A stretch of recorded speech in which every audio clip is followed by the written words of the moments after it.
জায়গা দিয়েছি বলে পিছন পিছন চলে আসে হতাচারি। ওর জন্য সবকিছু আমার একদম রসা তলে গেল। তুই কেন এসেছিস? মোদিজি, আমাদের গরুগুলো খেতেও পারছি না, বাংলাদেশে বিক্রিও করতে পারছি না, এই গরুগুলো দিয়ে এখন কি করব? হে তা ঠিক বলেছিস, দাঁড়া একটা আইডিয়া এসেছে। আসেন ভাই আসেন, গোমূত্র 40 টাকা কিলো। 40 টাকা। আসেন ভাই আসেন, নরেন্দ্র মোদীর প্রিয় খাবার গোবর। গোবর খেলে অসুখ ভালো হয়ে যায়। 40 টাকা কিলো।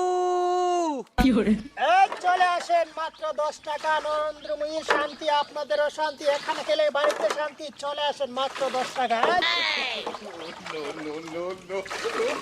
আরে দাদা দাঁড়ান দাঁড়ান, একদম শেষ হয়ে গেল, জলদি করে আসেন একটু পরে।